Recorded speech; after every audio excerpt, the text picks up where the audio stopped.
right, so next question. Would you regularly recommend supplementation of a client's diet? And if so, what supplements? Just general supplements? Just general. So if someone comes in and they're taking, they're over 50s vitamin, they're on vitamin B or vitamin D and all that sort of random stuff. So would you prescribe a supplement to anyone without any additional information? No. No. So often my job is taking people off supplements.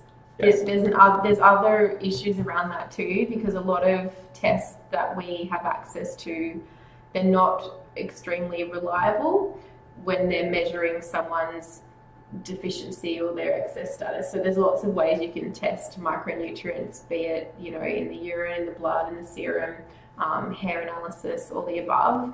And depending on the nutrient, some of them are better tested, in different forms. And so if the GP just does full blood work of, all of their vitamin and minerals, it may not be evident, and you might actually get, this one's high, this one's low, and it's not a true indicator. So iron's a true indicator. Like iron's a really good one, where if someone's taking an iron supplement, it's just going to appear that they've got normal iron. They might actually be deficient in their stores, and obviously then you can check ferritin, you can check their transferrin, but yeah, again, the MCV, those types of things. But there's also a lot of influencing factors. So, a good example is, say, something like selenium, for example, is really quite accurately tested through hair analysis. The issue with that is that we can't do that, and it's not a valid, true indicator of someone's actual deficiency there and then. So it depends. Yeah, I don't agree with that whatsoever. Yeah, so there's some literature suggests it's a good way to measure it, but it's old data. I didn't realise you're a naturopath. I practice in an evidence-based space, so I don't do that test. And if you are going to have that test done, it doesn't give you a clear picture. All I'm saying is it gives you an indicator of... Are there any... true deficiencies? So if someone was taking a supplement and they said, I'm deficient in magnesium, that's why I'm taking it. What is your next question? Well, have you actually had that tested? And then they go, yes. And then you go, how? And then I say bloods. And you go, what? Oh, yeah. So do you have that number on me? Have you talked to the doctor about it? Has he prescribed anything? So, obvious one is iron, and obvious one is vitamin D. Yeah. A lot of people will be supplementing vitamin D just because. But again, treating a deficiency, that's not actually optimal. The same time, I'm not necessarily going to stop someone. Like, if they really want to take it, it's not going to do too much harm. So the only ones you just need to be careful about is the sort of overdosing on your fat-soluble vitamins. Yeah. Well, yeah. We'd hope they're not taking a bunch. But. Well, yeah, a lot of people are. So people that we work with, obviously specifically would be our bariatric clients, and I would always then pop them on a supplement specific to, a lot of them come on a pregnancy sort of preconception and post-conception vitamin because they're often a little bit cheaper, not much, but there's way too much iron in a lot of those pregnancy ones, and they end up getting really bound up. Worse so because they don't eat much. They can't go to the toilet. Pretty much.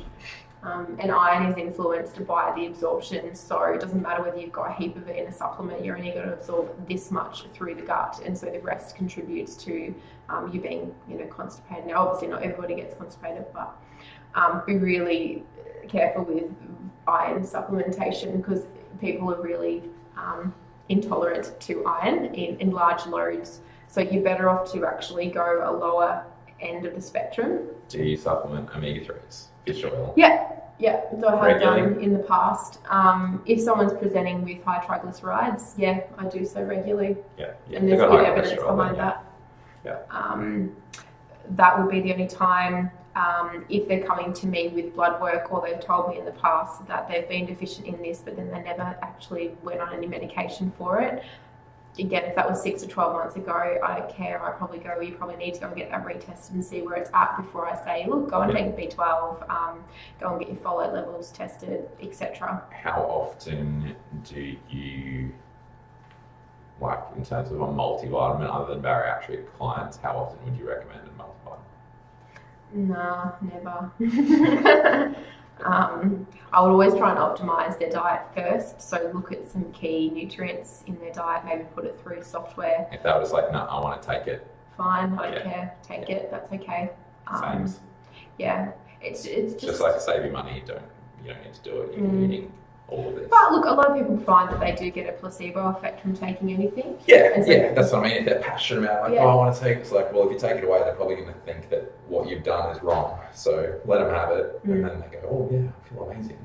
Yeah, it's like a discussion I had with some friends the other night, and this guy had prostate cancer, and he decided, well, he was pretty much on death row. They told him to get his affairs in order. He was a really fit guy. I used to play squash with him when I was younger, and he told me that his PSA levels are now back to normal, if not, just amazing. What's PSA? Prostate specific antigen. And his PSA was just off the charts to start with because he was ignoring his symptoms of peeing and not being able to, keep it up and all that jazz. So he has good conversation. Undergone. Played squash with. Yeah, I know. Anyway, but they would be the things that he would be suffering from, and most men then don't go and get that sort of treated. And hence why you end up with PSA levels from the WASO. You also had a really aggressive type of prostate cancer. Anyway, so 2 years out, and he's in remission and things looking good. But he was on the raft, like the turmeric. He was on something called ASEA, and if I didn't know about it, I was like, is that acai? And we had this conversation at the table. And the thing about it is that when people are taking such a broad range of supplements... What's working? Exactly. Like, did you specifically test that? And the thing with people is you can't go, all right, I'm going to withhold this medication. I'm not going to give you chemotherapy because you also had chemotherapy, so that may have worked. And then individually test that nutrient and that one, but what if that person falls off the perch and this person stays well? And also you've got that individual uptake of nutrients, which is also very different. And the individual response to chemotherapy. And the type of supplement, like chromium, for example, and selenium can all come in different forms. Calcium can come in different forms, which are better or worse absorbed. There's too many uncontrollable factors. So therefore it's really hard to do any controlled research in supplements. Rabbit hole. So pretty much, no, we don't often recommend supplements. And if we did, it's sparingly. So cholesterol, fish oil. And I would make a recommendation if someone's come to me and they've complained about not tolerating a supplement well. So vitamin D alike or iron, for example, is a common one that I would say. Unless, because a lot of the time they haven't brought up these issues with their GP, I can guarantee that because I often ask them that question. Oh, no, I didn't tell them that I haven't been to the toilet for 5 days. I just took some Coloxil and I'm okay. I'm just getting it.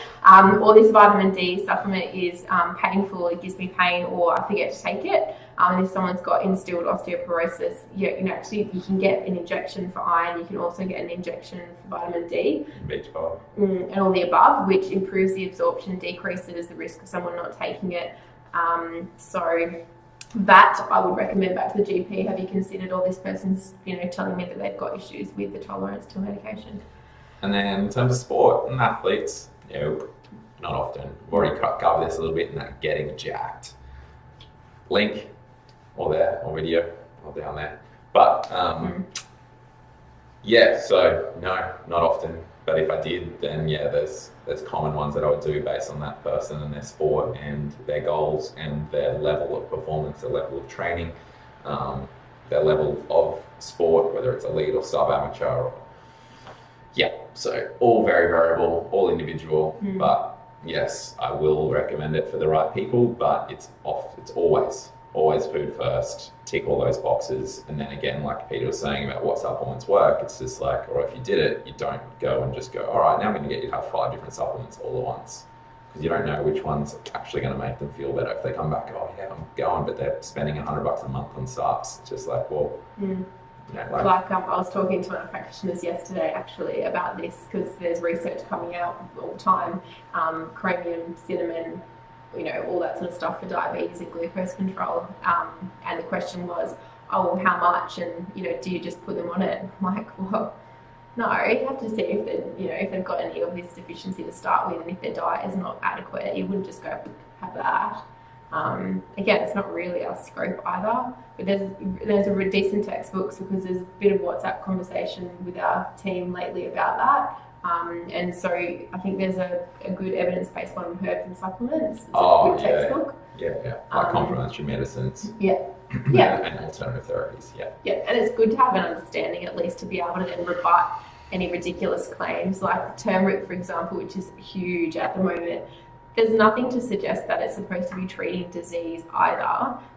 There's nothing warranting that. And also there's no dosage amount that is legit or set. So people are just having turmeric in all way, shape or forms, which, cool, because... Or flavour. Great, but it stains your teeth, so be wary of that. You'll end up with yellow teeth. So what, coffee drinkers plus turmeric, so those turmeric lattes would just be disaster. Yeah, no, my auntie had something, she had like this yellow tint to her lips for the week. Yeah. Delicious. I don't eat it. I love turmeric. I use it as a spice, but not because I'm trying to improve my health or wellness or fight disease or cancer or get rid of the fungus, or any of that jazz that it's been touted to fix. Just because it's colourful, people are like, oh, this can sell because it's colourful. It's yellow. Yeah. And so this is a supplement this person was on, so I had a bit of a research. Is it purple or something? No. It's water. It's properly oxidized, free radical, antioxidant, ionized, magic water. Yeah, but have you seen that other water that's in Townsville, and it's one's called Love and one's Hope or whatever, and is it glowing? No, it's just normal water, but it's infused with it goes through pipes that have a different melody playing. So it's infused with the right frequency. To then, infused with hope. Yeah, something I think it's Hope, Love, and something else. But I was just like, what? But yeah, supposedly he's made just gazillions of dollars based on just that because it's like that alkaline water and things like that. Oh yeah, same crap. But anyway, so placebo's amazing. Yeah, it does, and fine. If it's not doing them any harm, they won't spend that ridiculous amount of money on it. Then go for it if you got the cash. But if you're gonna ask my opinion, I'm probably gonna take you off it.